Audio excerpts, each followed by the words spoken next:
주립대학에서 재미있는 연구 결과를 하나 발표했습니다.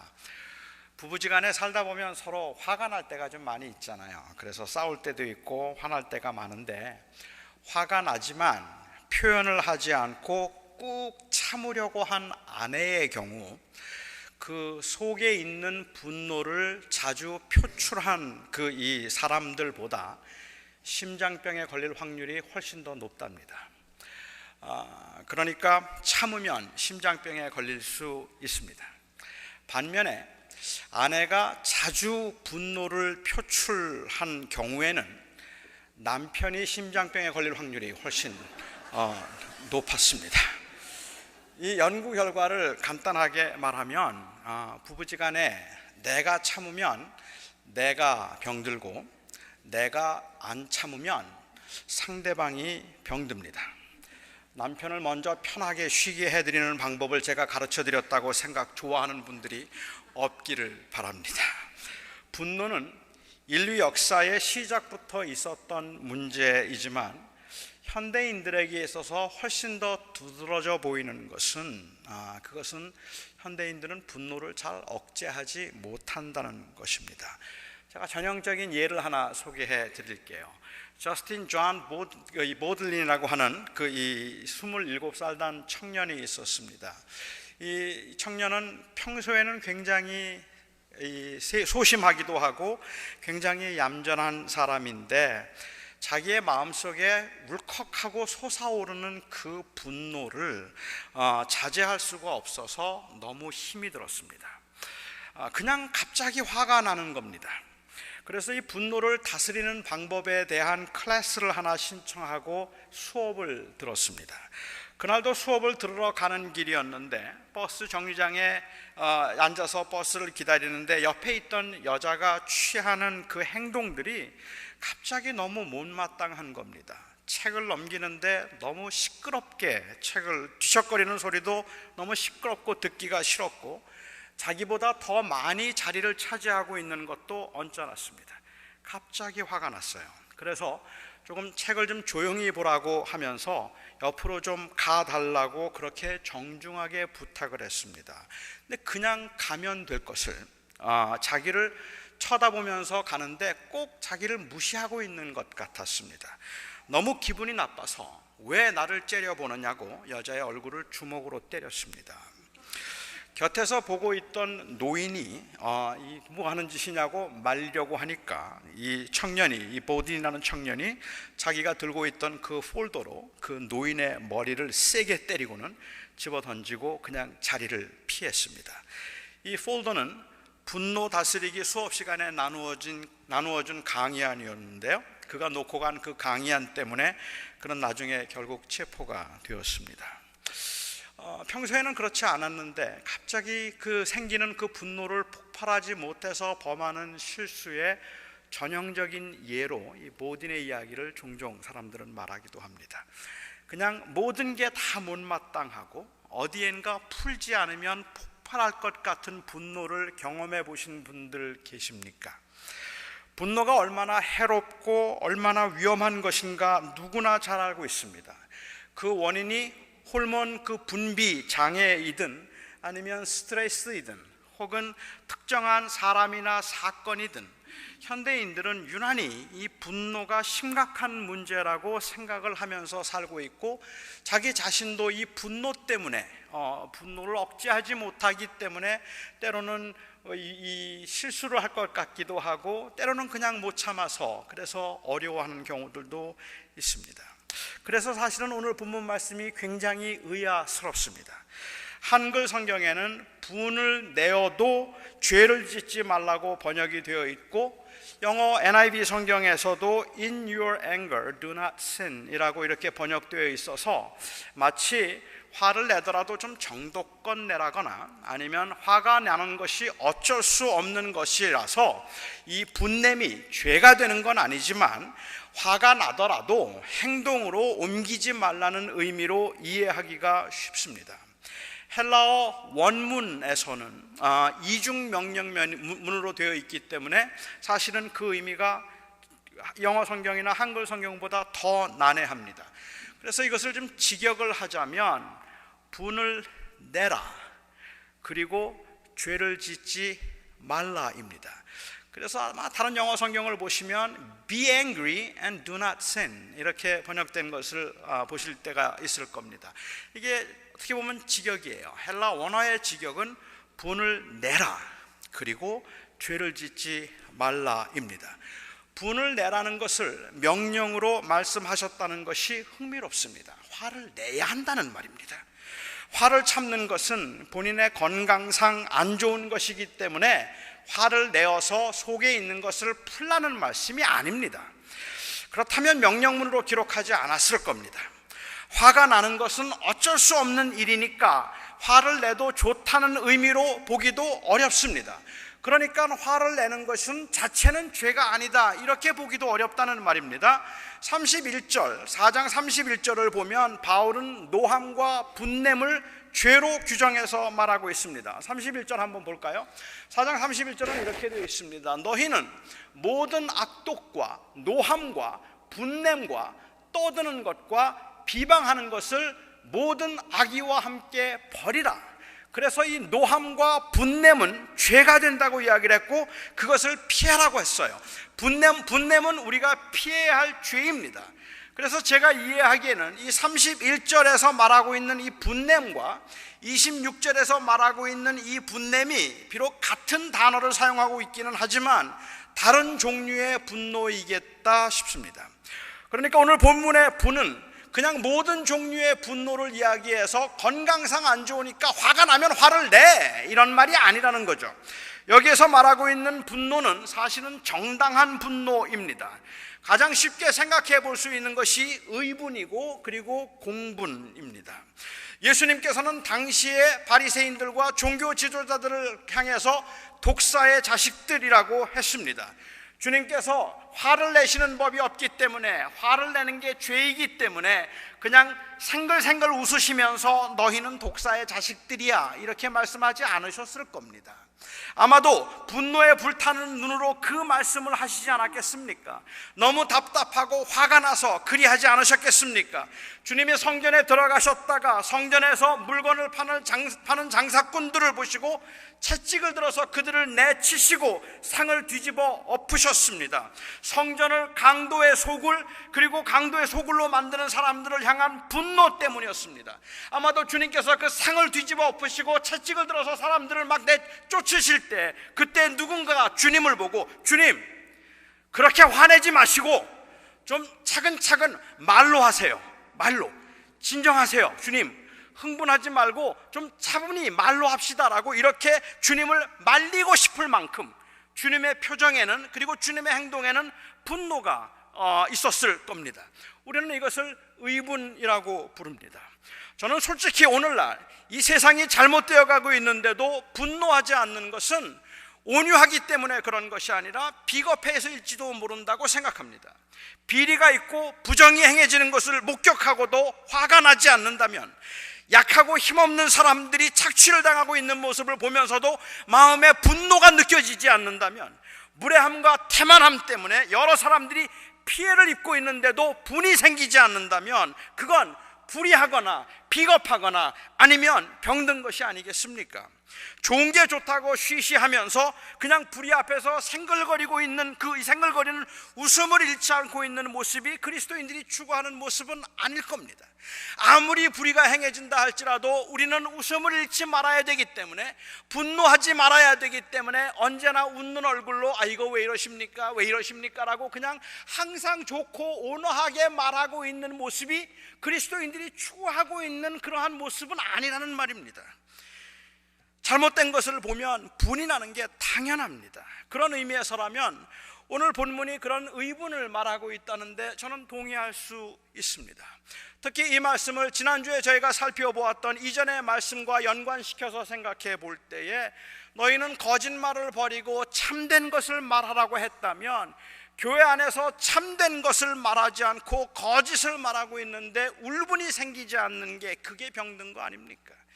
교회 안에서 거짓된 것들이 행해지고 있다면 당연히 울분이 생겨야 하는 겁니다. 화가 치밀어야 하는 겁니다. 그런데요, 저는 이 의분 혹은 이 정당한 분노에도 문제가 있다고 생각합니다. 여러분은 우리가 가지고 있는 분노의 대부분이 사실은 의분이라는 것을 아십니까? 바꿔 말씀드리면 사람들이 자꾸 화를 낼 수 있는 것은 정당하게 화를 낸다고 생각하기 때문이라는 겁니다. 내가 화를 내고 있는 것은 당연하고 정당한 일이라고 사람들은 생각하고 있기 때문에 그렇다는 거죠. 내가 잘못했다고 생각할 때는 화를 쉽게 내지 못하는 법입니다. 직장에서 하루 종일 시달리다가 집에 돌아왔습니다. 그런데 아직도 집에 와서도 할 일이 좀 남아 있어서 빨리 저녁 먹고 나머지 일을 좀 해야 합니다. 그런데 집에 돌아왔더니 아내는 부엌에 밥 차려 놓았으니까 찌개만 데우면 된다는 메모 한 장 남겨놓고 노진준 목사가 인도하는 성경 공부 간다고 교회로 갔습니다. 화가 날까요, 안 날까요? 이때 생기는 분노가 정당한 분노입니까? 당연히 정당한 분노라고 저는 생각합니다. 그것은 당연히 화가 날 만한 일이라는 말입니다. 힘들게 일하고 돌아왔으면 기다렸다가 따뜻한 밥이라도 줘야 하는 거 아닙니까? 예수를 잘 믿을수록 가정에 더 충실해야지 맨날 성경 공부만 하면 뭐합니까? 가족을 돌보지 않고 남편을 돌보지 않는데 성경 공부한다고 뭐가 문제? 그래서 그 하는 게 무슨 의미가 있어요?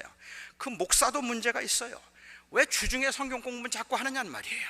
그냥 집에서 좀 집안일 잘 돌볼 수 있도록 해줄 것이지 왜 자꾸 교회로 사람들을 끌어내느냐는 말이에요. 이 목사도 문제가 많은 거예요. 너무 화가 치밀어서 나 이제는 교회에 안 나가고 싶다는 충동이 갑자기 속에서 일어납니다.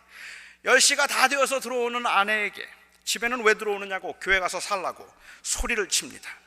자신의 분노가 정당하다고 생각하기 때문에 돌이킬 마음도 없고 자제할 마음도 없습니다.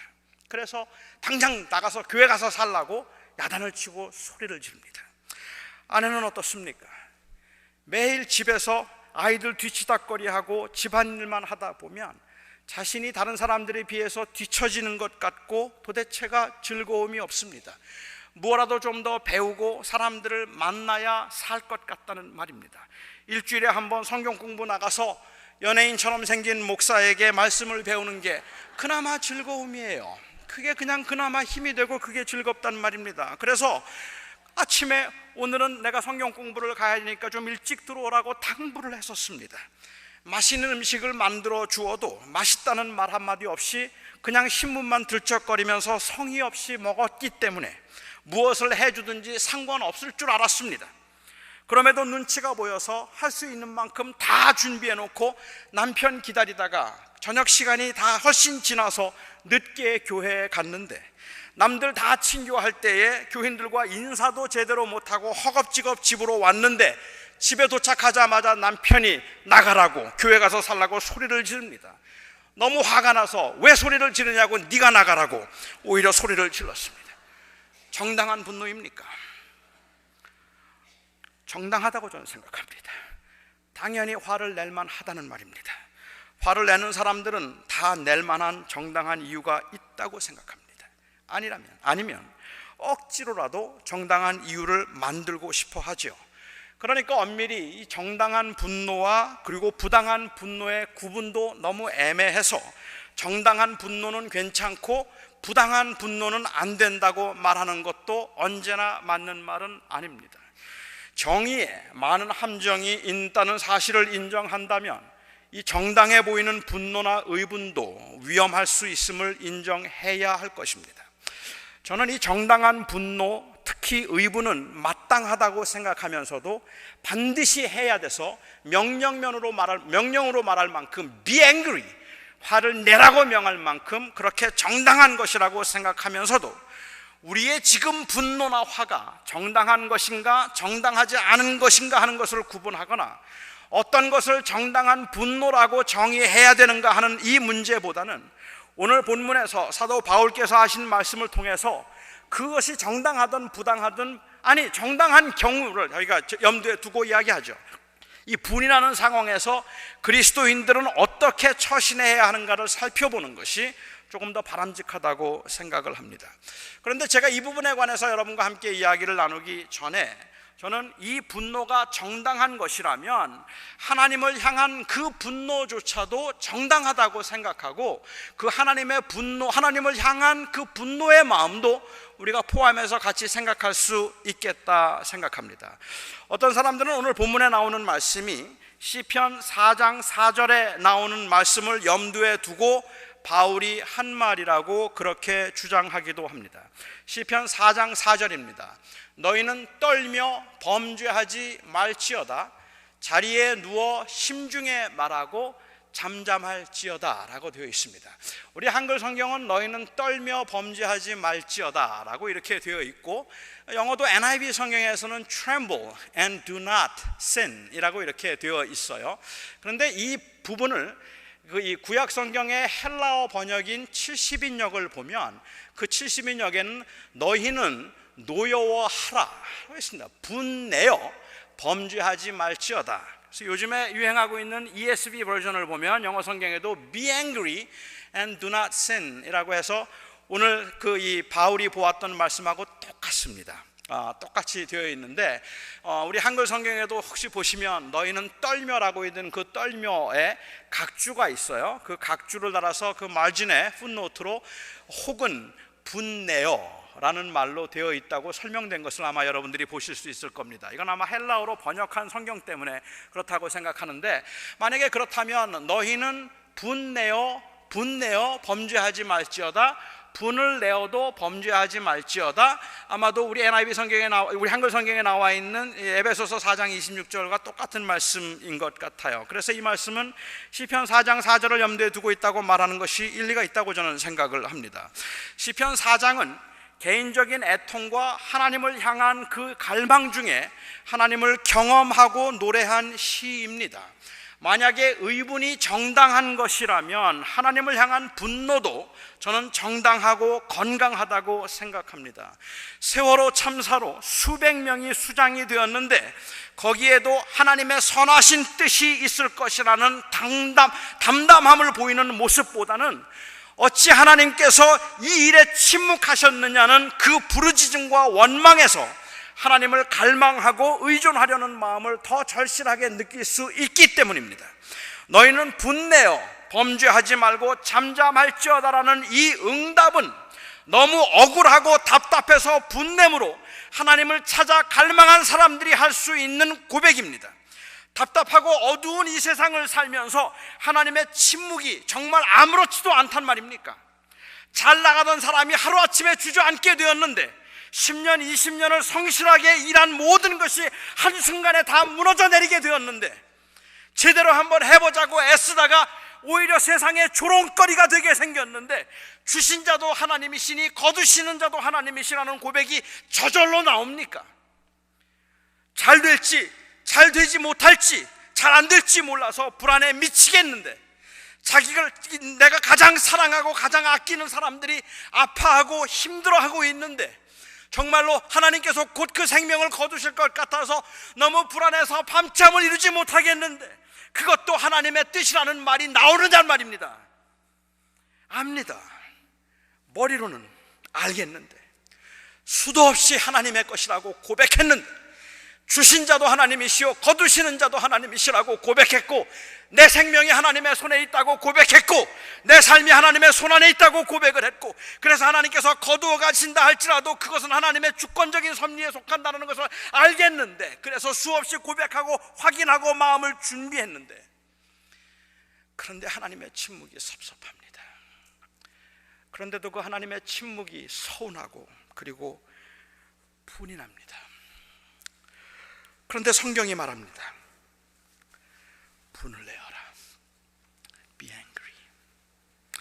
여기서 말하는 분이 31절에서 말하는 그 분과 다른 것이겠지만, 이 분노가 감정적 반응이라면 저는 분을 내라는 말씀이 그냥 고맙습니다. 그리고 그 분을 내라는 말씀이 위로가 됩니다. 분을 내어라. Be angry. 그리고 죄를 짓지 말라. 이 말씀은 분을 계속 내고 대신에 죄는 짓지 말라는 말씀은 아닐 겁니다. 분이 나는 것은 당연한 반응이라면 지혜롭게 풀어가라는 말씀이겠죠. 분냄이 정당한 일이지만 이 분냄이 마귀가 틈을 타서 마귀가 기뻐할 결과를 가져오도록 하지 말고 하나님이 기뻐하실 결과를 가져오도록 하라는 그러한 말씀일 겁니다. 분냄이 하나님을 향한 우리의 그 마음을 확인하는 길이 되고, 분냄이 더 나은 상태를 만들어야지 파괴와 분열을 만들어서는 안 된다는 말씀입니다. 그래서 바울은 해가 지도록 분을 품어서 마귀에게 틈을 주지 말라고 했습니다. 이 말씀도 설명이 좀 필요할 것 같습니다. 해가 지도록 분을 품지 말라는 말씀은 문자적으로 해가 질 때까지만 화를 낼 수 있다는 의미도 아니고, 낮에는 화를 낼 수 있지만 밤에는 화를 내면 안 된다는 의미도 아닙니다. 분노라는 것은 불가피한 죄이기 때문에 어쩔 수 없이 죄를 지을 수밖에 없겠지만 오랫동안 죄를 짓지 말라는 그러한 의미도 아니라고 저는 생각합니다. 만일 그것이 분노가 죄라서, 이 분노가 죄라서 분을 내는 것이 죄인데 죄에 너무 오래 머물지 말라는 의미였다면 분을 내라고 명령으로 말씀하지 않았을 겁니다. 그런데 이 분을 내라는 말씀을 명령으로 했다는 것은, 분을 내어야 한다고 말을 했다는 것은, 이것은 그냥 그 분노가 죄가 아니라는 것을 말하고 있는 것 같아요.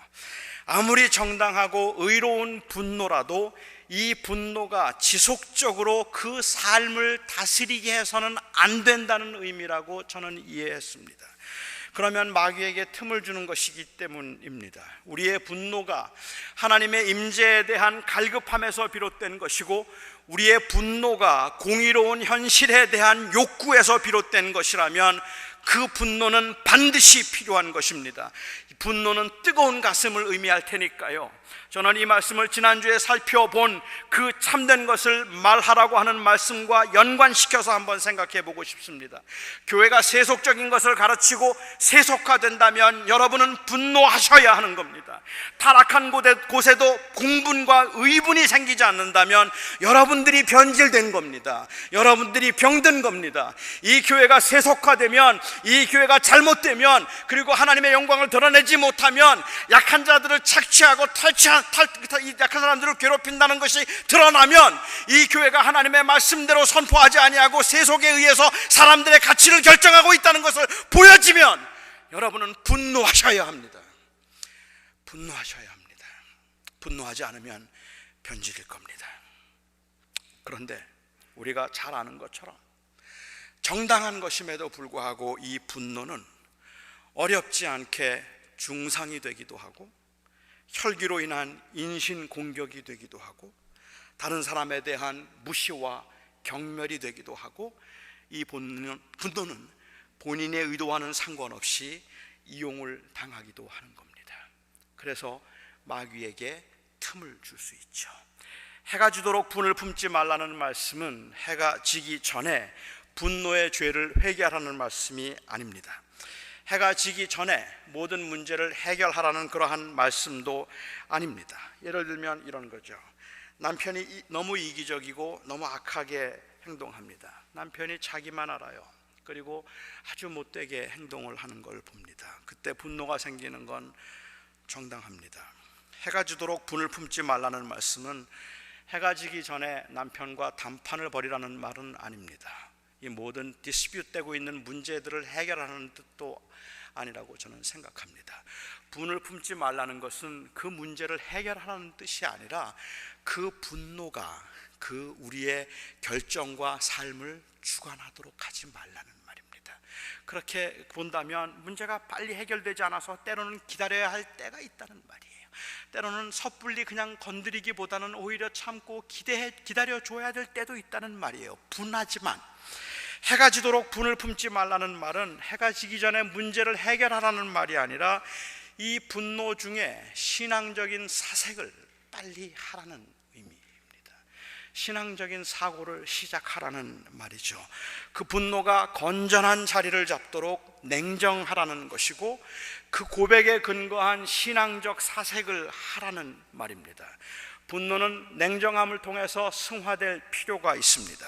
분노가 거룩함의 원자재라 할지라도 가공될 필요가 있다는 말입니다. 해가 지도록이라는 이 문구를 대하면서 저는 신명기 24장에 나오는 이 채무자와 채권자의 관계에 관한 율법이 떠올랐습니다. 돈을 꾸어간 사람이 약속한 기일이 지났는데도, 갚기로 약속한 기일이 지났는데도 채무자가 빚을 갚지 못합니다. 이거는 옳지 않은 일입니다. 비록 그가 약하고 돈이 없어서 그렇다 할지라도 내가 일정한 기간 동안 돈을 쓰기로 했다면 그 돈을 쓰고 갚지 못할 때 다시 사정을 구해서 페이버를 얻을 수도 있지만, 페이버를 주지 않는다 할지라도 저는 정당하다고 생각하고, 그래서 그 빚을 갚지 못한 것은 채무자에게 있어서는 옳지 않은 일입니다. 빚을 갚도록 하기 위한 정당한 권리가 있기 때문에 채권자의 분노는 정당합니다. 그래서 빚을 갚지 못하면 약속했던 대로 채무자의 집에 가서 그 전당물을 가져올 수 있습니다. 차압할 수 있다는 이야기입니다. 그래서 채무자의 집으로 갑니다. 그렇게 채무자의 집으로 가서 그 빚을 갚지 못한 사람의 물건을 가져올 때 율법은 두 가지를 금합니다. 하나는 채권자가 직접 그 집에 들어가서 전당물을 가져 나올 수 없습니다. 채무자가 그 물건을 가져다 내어주면 가져갈 수는 있지만, 그렇더라도 그 집에 들어가서 원하는 대로 물건을 마음대로 가져올 수 없습니다. 그 집에 들어가서 전당물을 마음대로 끌어내오는 것은 채무자와 그 가족에게 모욕을 주는 행위이기 때문입니다. 화를 내도 죄를 지어서는 안 된다는 말씀을, 전당물을 가지고 갈 수는 있지만 그 집에 들어갈 수는 없다는 말씀에 비추어서 생각해 보아도 좋을 것 같습니다. 그런데 이 전당물 중에 겉옷인 경우들이 있습니다. 전당물이 겉옷인 경우가 있어요. 아니, 아마도 그 집 물건 전체가 다 전당물이 될 텐데 집 전체의 물건이 전당물이라서 겉옷도 그곳에 포함되는 경우가 있었을 겁니다. 그래서 그 집에 있는 것들을 몽땅 다 가져오면서 겉옷도 가지고 왔습니다. 그 겉옷 외투도 가지고 왔어요. 그건 채권자의 정당한 권리이기 때문에 그렇습니다. 주는 대로 거기에 있는 모든 물건을 다 가져오면서 겉옷도 가지고 왔습니다. 그런데 가나안의 밤은 춥습니다. 담요와 같은 역할을 했던 이 겉옷을 빼앗긴 채무자는 너무 추워서 얼어 죽을 수도 있습니다. 빚을 갚지 못하여서 겉옷을 빼앗기고, 그리고 너무 추운 그 겨울에 담요 한 장 없이 그냥 얼어 죽을 수도 있다는 말입니다. 채권자도 이 사실을 잘 압니다. 자기에게 빚을 갚지 않은 것이 너무 괘씸하고 화가 나지만 그는 그 다음날 아침에 다시 뺏어오는 한이 있더라도 밤에는 겉옷을 채무자에게 돌려주어야 합니다. 그것이 율법이 요구하는 것입니다. 밤에는 반드시 그 옷을 돌려주어서 그 사람이 그 빚을 갚지 못했다는 이유로 생명의 위협을 느끼지 못하게 하라는 겁니다. 그것이 바로 율법이 요구하는 바였습니다. 그게 옳습니다. 자기에게 빚을 갚지 않는 것에 화가 난다 할지라도 그래도 그 밤에 겉옷을 돌려주는 것, 이것은 옳은 일입니다. 그래서 율법은 겉옷만은 그날 저녁에 반드시 돌려줄 것을 요구합니다. 단순히 율법이어서가 아니라 이 율법이 요구하고 기대하는 바 그리스도인들의 고백에 근거한 사색이 가능했다면 겉옷은 추운 밤이 오기 전에 돌려주는 것이 당연합니다. 내 것이라 할지라도. 해가 지도록 분을 품지 말라는 말씀은 마땅히 분을 내어야 하는 그 상황에서 다른 사람의 입장, 하나님의 임재, 우리들의 궁극적인 목표들을 할 수 있으면 빨리 사색하기 시작하고 행동하라는 것입니다. 정당해 보이는 분노와 권리에 너무 오래 머물면 희생과 배려를 그리스도인들에게서 볼 수 없게 됩니다. 그러니까 우리의 분노가 정당하다 싶을 때, 그리고 그것이 우리의 권리라고 생각될 그때에 여러분들이 분을 내는 것은 지극히 당연한 일이지만 두 가지를 염두에 두어야 한다는 말씀입니다. 우선 하나는 그 분노가 정당하지만 그 분노가 마귀에게 이용당하지 않게 하라. 이것이 첫 번째이고, 두 번째는 그 분노가 정당하지만 할 수 있으면 빨리 그 분노 가운데 신앙적 사색을 시작하라, 그리스도인으로 깊이 생각하라 하는 말을 하고 있는 겁니다. 그러면 우리가 하나님 앞에서 어떻게 살아야 할지를 알 수 있을 것입니다. 기도하겠습니다. 자비로우신 아버지 하나님, 하나님의 은혜 가운데서 오늘 저희들이 분노하라는 주님의 음성을 들으며 오히려 마음에 큰 위로를 받습니다. 사실은 너무 답답하기 때문입니다. 사실은 너무 억울하기 때문입니다. 하나님이 모든 것을 다 아시고 하나님이 역사를 주관하시는 분이라 그 앞에 잠잠해야 된다는 사실을 인정하고 또 그러고 싶은 마음이 없는 건 아닌데도 우리에게 주어진 현실을 보면, 그리고 이 답답한 세상을 보면 속에 치밀어 오르는 화를 때로는 주체할 수가 없을 만큼 그렇게 세상이 다 옳아 보이지 않기 때문입니다. 주님, 너희는 분노하라 하신 그 말씀이 그래서 저희에게는 정말 위로가 됩니다. 그러나 나의 아버지 하나님이여, 저희들이 그 열악하고 말도 안 되는 상황에서도 우리는 그리스도인으로 살고 싶습니다.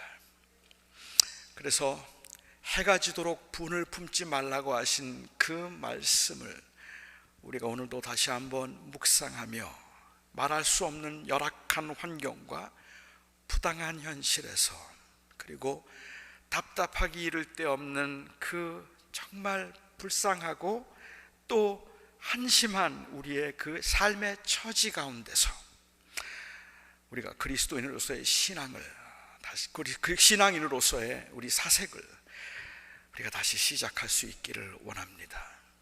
한 주간 동안도 바로 그리스도인으로서의 사색을 통한 참된 위로와 회복을 사랑하는 성도들이 경험할 수 있게 하여 주시옵소서. 예수님의 이름으로 간절히 기도하옵나이다.